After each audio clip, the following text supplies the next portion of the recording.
Welcome to my channel Samvardhana sir. आप सभी को मेरा नमस्कार। आज हम लोग पढ़ेंगे इलेक्ट्रिसिटी के बारे में। ये साइंस का फिजिक्स का एक फर्स्ट चैप्टर है इलेक्ट्रिसिटी। इलेक्ट्रिसिटी क्या होता है? आजकल हम लोग का जीवन इलेक्ट्रिसिटी से घिरा हुआ है। अगर हम लोग करंट नहीं रहेगा तो हम लोग का जीवन जैसे अस्त व्यस्त हो जाएगा। जैसे कि अभी गर्मी का सीजन शुरू हो गया है और फैन चालू हो जाएगा। अगर गर्मी लगेगा, फैन चालू नहीं होगा, पसीना से हम लोग लथपथ हो जाएंगे। अंधेरा हो जाएगा, लाइट चाहिए हम लोग को। बल्ब जलेगा तभी अंधेरा से हम लोग को राहत मिलेगा और सब कुछ क्लियरली देख पाएंगे। रेफ्रिजरेटर, ठंडा पानी पिएंगे, कोई चीज़ को बहुत दिन तक स्टोर करके रखने के लिए हम लोग को रेफ्रिजरेटर चाहिए और रेफ्रिजरेटर में रखते हैं हम लोग खाना को सुरक्षित रखते हैं, तो उसके लिए भी करंट चाहिए। तो ये जो इलेक्ट्रिक करंट है ये हम लोग का जीवन का एक अभिन्न अंग बन गया है। तो ये जो इलेक्ट्रिक करंट कैसे शुरू हुआ? ये इलेक्ट्रिक करंट क्या है? एक्चुअल में ये जो इलेक्ट्रिक करंट है इसको हम एक एग्जांपल से समझेंगे कि जैसे कि हम एक कंघी लेंगे। कंघी हम लोग बाल बाते हैं, जो कंघी है, सपोज ये एक तो कंघी है, यहाँ पे एक तो सपोज ये एक तो कंघी है। इसी कंघी को अगर हम लोग जो पेपर रहते हैं, जो कागज है, उसको अगर छोटा छोटा टुकड़ा करके काटेंगे और नीचे डाल दें किसी फर्श पे, और इसी कंघी को अगर हम उसके पास लेके जाएंगे, वो खींचेगा नहीं। वो कंघी उन पेपर को खींचेगा ही नहीं। पर अगर उसी कंघी को हम लोग बार बार अपने बालों में उसको बाएंगे और उसके बाद हम क्या करेंगे, उसी कंघी को उन्हीं छोटे छोटे पेपर में, उन्हीं छोटे छोटे पेपर्स के पास अगर वापस लेके जाएंगे तो ये पेपर्स को वो खींच लेगा। छोटा छोटा टुकड़ा पेपर को वो खींच लेगा। क्यों होता है? पहले तो ये कंघी खींच नहीं पाता था वो पेपर को। अभी वो क्यों खींच पाया? इसलिए खींच पाया कि वो चार्ज हो गया, यानी कि उसमें चार्ज बन गया है। अच्छा, तो ये जो चार्ज जो बन गया है उसमें कुछ चार्ज आ गया है, वही जो है करंट है। पर और एक ठो एग्जांपल हम ले सकते हैं, जैसे कि हम लोग कांच का रोड लेंगे। एक ठो कांच का रोड लेंगे। कांच का रोड को अगर हम सिल्क कपड़ा में घिसेंगे, कांच का रोड को हम अगर सिल्क के कपड़ा में घिसेंगे तो वो जो कांच का रोड है वो हो जाएगा पॉजिटिवली चार्ज बन जाएगा। अगर उसी तरह से अगर हम एक तो इबोनाइट रोड को, हम लोग का जो उलेन कपड़ा रहता है, उलेन ड्रेस रहता है, उसी उलेन ड्रेस में, यानी कि जो ठंडा दिन में हम लोग जो ऊल पहनते हैं, तो उसी ऊल का जो जैकेट होता है, स्वेटर होता है, उसी में अगर हम लोग घिसेंगे तो वो इबोनाइट रोड को नेगेटिवली चार्ज बन जाता है। ये जो पॉजिटिवली चार्ज हो गया, नेगेटिवली चार्ज हो गया, इस तरह का दो प्रकार का चार्ज पार्टिकल रहते हैं। एक तो पॉजिटिव चार्ज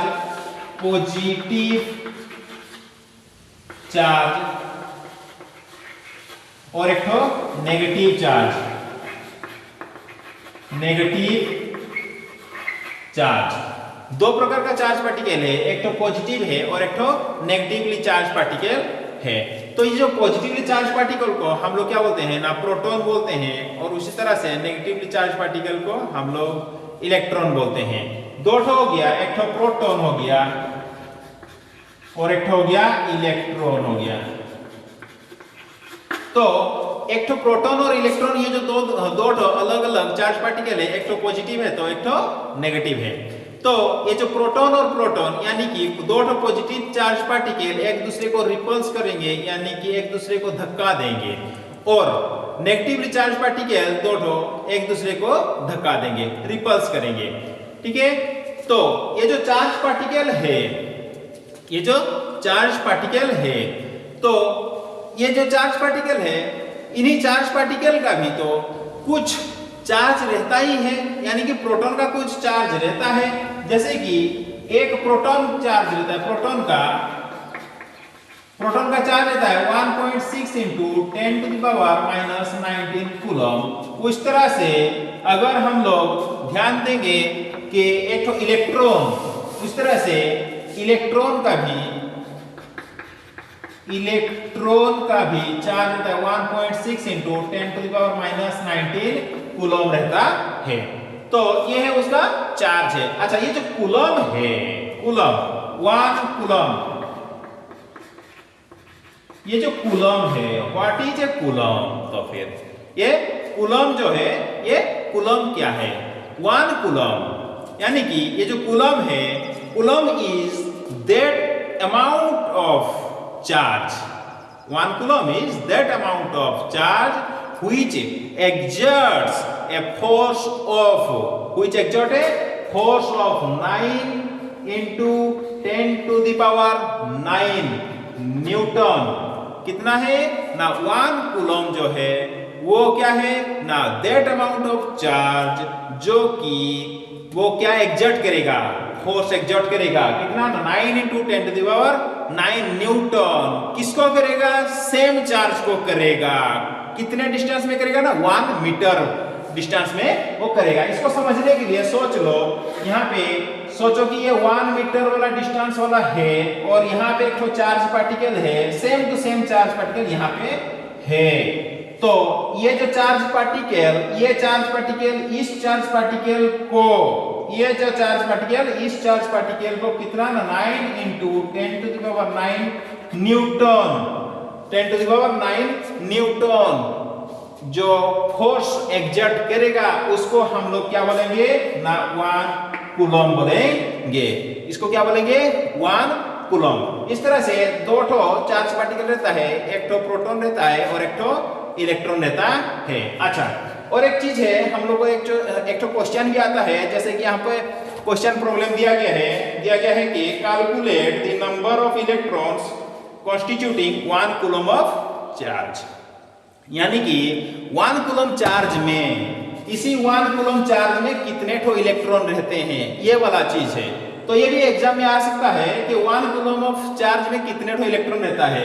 हम लोग जानते ही हैं, अभी हम बोले यहाँ पे कि अगर एक इलेक्ट्रॉन का चार्ज कितना रहता है?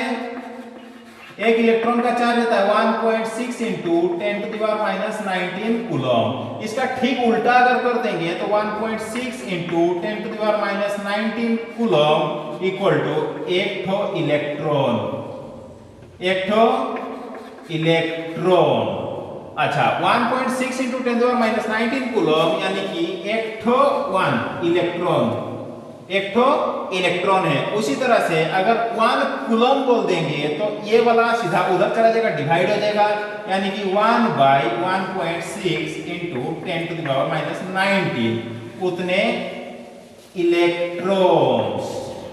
यानी कि फिर से अगर उसको करेंगे 1.6 इंटू 1.6 ऊपर में हो जाएगा, ये ऊपर उठ जाएगा क्योंकि ये माइनस पावर है, ये प्लस हो जाएगा 19 उतना इलेक्ट्रॉन। यानी कि अगर 1 बाई 1.6 को उसको डिवाइड करेंगे तो कितना निकलेगा? 6.25 into 10 to the power 18, 10 to the power 18 उतने इलेक्ट्रॉन्स होंगे। कितना होंगे? उतने इलेक्ट्रॉन्स होंगे। 6.25 into 10 to the power 18 electron. यानी कि ये जो कूलम है, कूलम में इतने सारे इलेक्ट्रॉन्स भर्ती हो सकते हैं। तो बड़ा कौन है? ये कूलम है, ये याद रखना है। कूलम सबसे ज्यादा बड़ा है क्योंकि इसी कूलम में ही, वो एक कूलम में ही 6.25 इंटू 10 टू द पावर 18 ठो इलेक्ट्रॉन मौजूद रहते हैं। ये तो हो गया कूलम के बारे में। अच्छा, नेक्स्ट पढ़ेंगे हम लोग कंडक्टर एंड इंसुलेटर के बारे में। अच्छा, कंडक्टर और इंसुलेटर। कंडक्टर क्या होता है? जिसमें करंट पास करेगा वो है कंडक्टर। जैसे कि ज्यादातर मेटल्स रहते हैं, है ना, वो सब कंडक्टर रहते हैं। और एक तो नॉन मेटल भी है, जैसे ग्राफाइट है, वो भी क्या है? कंडक्टर की तरह काम करता है। उस तरह से इंसुलेटर किसको बोला जाएगा? इंसुलेटर जिसमें करंट पास ही नहीं करेगा वो हो जाएगा इंसुलेटर। सीधी सी बात है। तो ये जो कंडक्टर रहते हैं, कंडक्टर जैसे कि सिल्वर है, एल्युमिनियम है, कॉपर है, ये सभी के सब, गोल्ड है, आयरन है, ये सभी के सभी कंडक्टर की तरह काम करता है। और इंसुलेटर है जैसे कि लकड़ी है, प्लास्टिक है, हवा है, ये सभी में करंट पास नहीं करता। तो यहाँ पे ध्यान देना पड़ेगा कि ये जो मैटर्स है, हम लोग तो जानते ही है हर मैटर एटम से बने रहते हैं, तो एटम्स बने रहेंगे तो वहां पे प्रोटॉन रहता है, न्यूट्रॉन रहता है, इलेक्ट्रॉन तो उसके चारों तरफ एटम की चारों तरफ घूमता रहता है। ये जैसे कि एटम, सोच लो ये एटम है, इसी एटम में क्या रहता है ना, प्रोटॉन रहता है और एक न्यूट्रॉन रहता है। प्रोटॉन रहता है जिसका पॉजिटिव चार्ज रहता है और न्यूट्रॉन जो है बिल्कुल चार्ज नहीं है, वो ना पॉजिटिव ना नेगेटिव, वो न्यूट्रल है। और ये जो इलेक्ट्रॉन है इसके चारों तरफ घूमता रहता है, इलेक्ट्रॉन इसके चारों तरफ घूमते रहता है। तो ये जो इलेक्ट्रॉन है ये नेगेटिवली चार्ज्ड पार्टिकल बोला जाता है। पर ये जो इंसुलेटर है, इंसुलेटर में क्या होता है कि ये एटम्स क्या करते हैं, ये जो एटम्स जिसको हम लोग न्यूक्लियस बोलते हैं, तो ये एटम्स क्या करते हैं कि वो जो इलेक्ट्रॉन को पूरा पकड़ के रखते हैं, उसको छोड़ते ही नहीं, जाने ही नहीं देते। बदमाश बच्चा है वो, यानी कि बदमाश बच्चे को, तंग करने वाला बच्चे को कैसे पकड़ के रखते हैं, यानी मम्मी लोग को पता ही है। उस तरह से ये जो मम्मी लोग जैसे बदमाश बच्चे को पूरा पकड़ के रखते हैं, घर से भी बिल्कुल छोड़ते ही नहीं, घर से बाहर नहीं निकलने देते, उसी तरह से ये इंसुलेटर में ये इलेक्ट्रॉन को बाहर नहीं जाने देते, इसको फ्रीली नहीं छोड़ते, इसको फ्री बिल्कुल ही नहीं छोड़ते। इसीलिए यहाँ पे जिसलिए फ्री इलेक्ट्रॉन नहीं रहते इंसुलेटर में करंट पास नहीं हो पाएगा। पर मेटल्स में फ्री इलेक्ट्रॉन रहता है। ये जो मेटल्स होता है, मेटल्स में ये जो इलेक्ट्रॉन रहता है वो फ्री रहता है, वो फ्रीली आराम से इधर उधर बदमाश बच्चे की तरह वो इधर उधर हो सकता है, घूम फिर कर सकता है। इसीलिए वो फ्री इलेक्ट्रॉन जिसलिए है, इसीलिए वहां पे करंट पास कर सकता है, फ्लो कर सकता है। ये हो गया कंडक्टर और इंसुलेटर के बारे में। अच्छा, और एक चीज है कि जो चार्ज पार्टिकल के बारे में हम लोग पढ़े, तो यहाँ पे जो करंट जो हम लोग बोलते हैं, दो प्रकार का रहता है, दो प्रकार का इलेक्ट्रिसिटी। जैसे कि ये जो इलेक्ट्रिसिटी है, यहाँ पे हम लोग चैप्टर पढ़ रहे हैं इलेक्ट्रिसिटी। इलेक्ट्रिसिटी दो प्रकार का है, एक तो स्टैटिक है, एक तो स्टैटिक इलेक्ट्रिसिटी और एक तो करंट इलेक्ट्रिसिटी। Current electricity.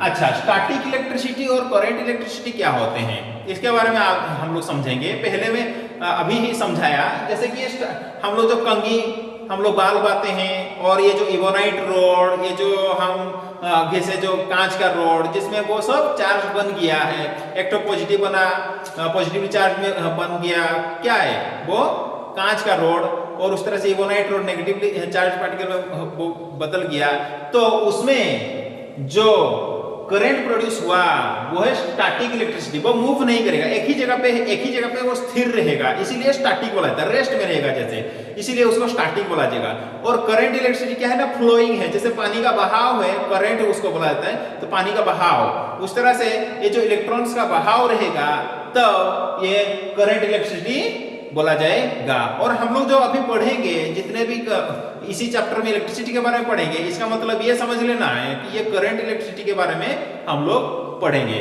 तो ये हो गया करंट इलेक्ट्रिसिटी।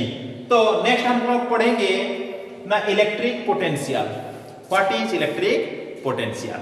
इलेक्ट्रिक पोटेंशियल में हम लोग एक चीज ध्यान देंगे कि यहाँ पे एक तो टेस्ट चार्ज रहता है। क्या रहता है? Test charge. Test charge. तो ये जो टेस्ट चार्ज होता है, ये टेस्ट चार्ज क्या होता है? ये जो टेस्ट चार्ज क्या होता है? टेस्ट चार्ज एक्चुअल में एक पॉजिटिव चार्ज होता है। क्या रहता है वो?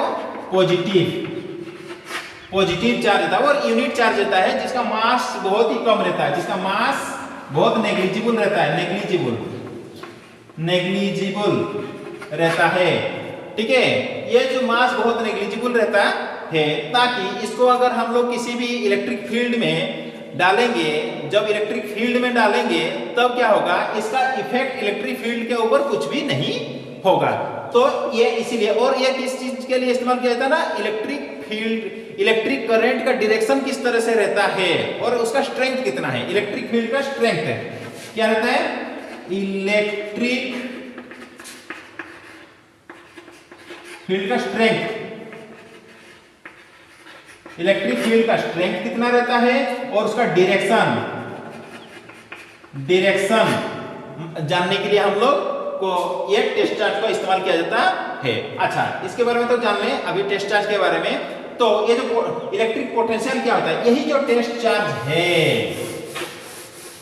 यही जो टेस्ट चार्ज है, इसी टेस्ट चार्ज को अगर हम लोग इन्फिनिटी से, अगर सोच लो ये इन्फिनिटी है, ये इन्फिनिटी, ये सोचो इन्फिनिटी है, इन्फिनिटी से इसी टेस्ट चार्ज को एक पॉइंट में लाना है जहां पे उसका पोटेंशियल, इलेक्ट्रिक पोटेंशियल, यहां पे उसका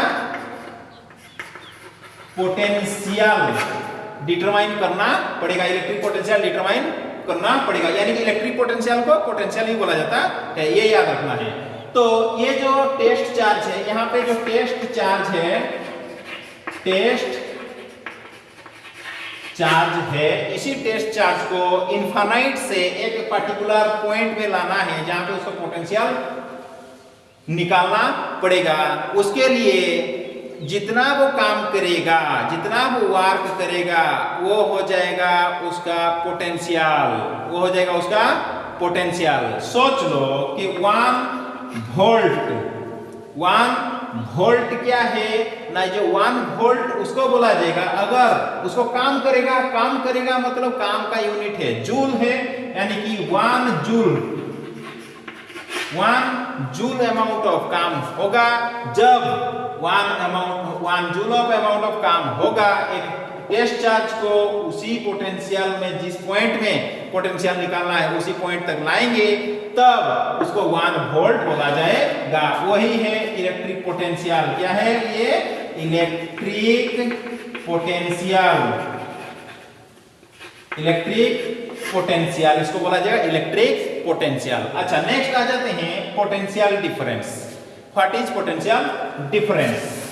तो पोटेंशियल डिफरेंस किसको बोला जाएगा?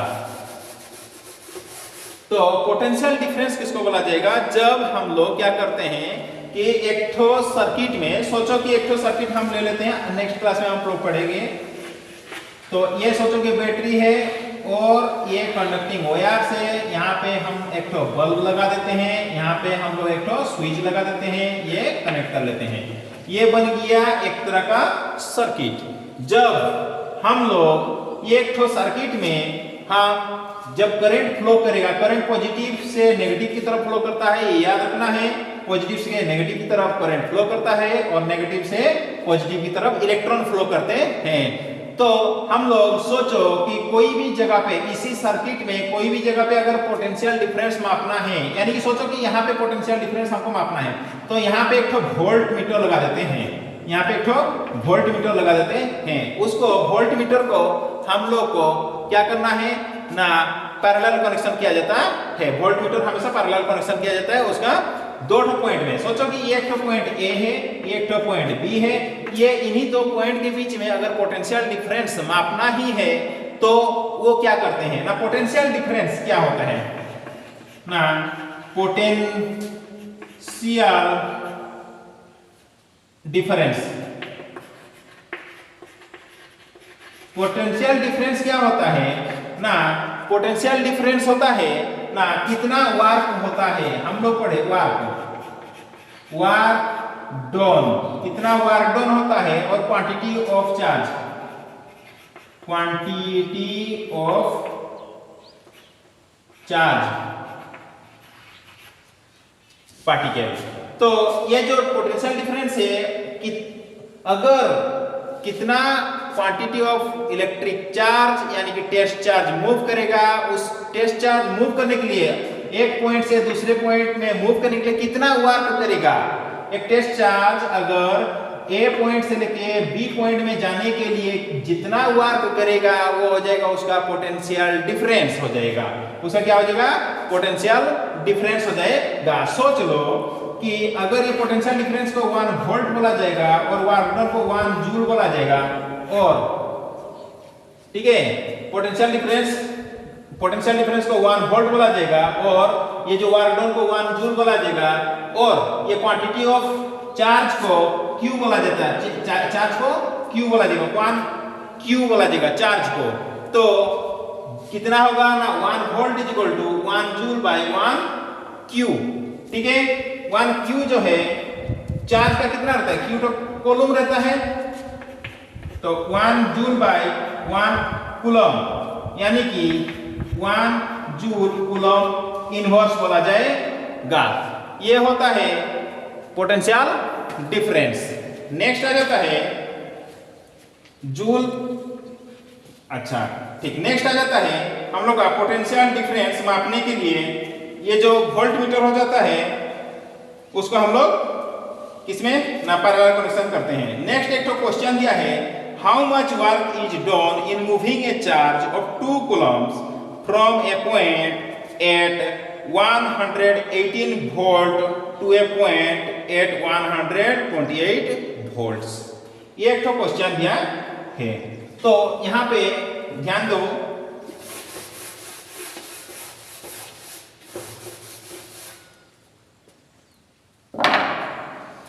हाँ और एक चीज बोलना हम भूल गए, जैसे कि यहाँ पे पोटेंशियल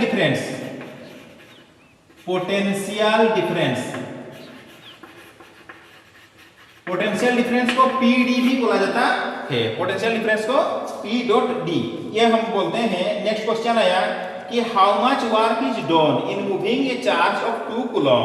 चार्ज कितना है ना, 2 कूलम चार्ज है। अच्छा, चार्ज को हम लोग क्यू बोलते हैं, उसको 2 कूलम लेते हैं, 2 कूलम ऑफ चार्ज है। और फिर next from point at 118 volt to 118 volt to 128 volt, 118 volt, यानी कि एक तो V1 है 118 है और V2 हो गया कितना दिया है ना 128। अगर ये जो V1 हो गया 118 वोल्ट है और ये हो गया 128 वोल्ट है, तो फिर पोटेंशियल डिफरेंस कितना निकल जाता है, पोटेंशियल यानी पीडी कितना निकलता है ना, V2 minus V1 is equal to 128 minus 118। ये कितना हो गया, ये हो गया 10, कितना हो गया 10 वोल्ट्स।